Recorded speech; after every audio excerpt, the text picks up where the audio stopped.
तो corona virus के तनाजुर में वादी कश्मीर में लॉकडाउन का सख्ती से निफाज किया जा रहा है। सिक्योरिटी फोर्सेज इस बात को यकीनी बना रही हैं कि सड़कों पर आवाम की नकलो हरकत रोकी जाए। इसी दौरान जिला इंतजामिया ने लोगों से अपील की है कि वो अपने सफर की तफसीलात ना छुपाएं।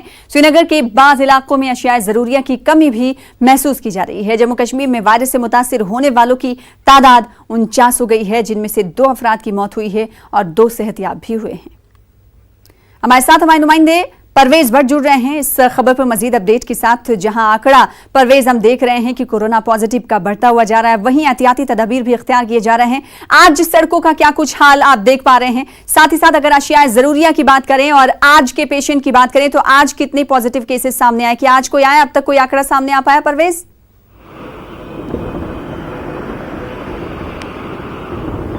जी सना, अभी अगर हम आज की बात करें तो आज सुबह से कोई कोरोना का पेशेंट अभी पॉजिटिव यहाँ पे नहीं पाया गया है। हम कल शाम को देर गए तकरीबन 13 पेशेंट्स कल दिन में जो हैं वो पॉजिटिव यहाँ पाए गए हैं।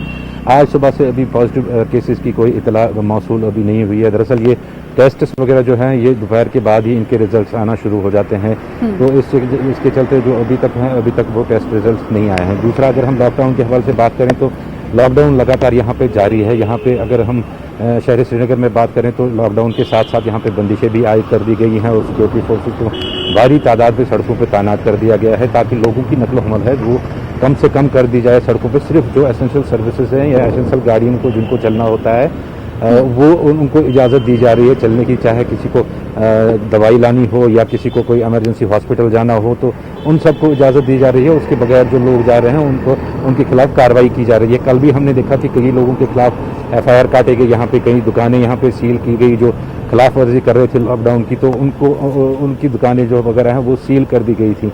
कुल मिला के सरकार की कोशिश है कि जो लॉकडाउन है वो सख्ती से अपनाया जाए ताकि ये जो फैलाव है इस बीमारी का, जो फैलाव है कोविड-19 का, इसको किसी तरह से रोक दिया जाए, इसको थाम दिया जाए किसी तरह से।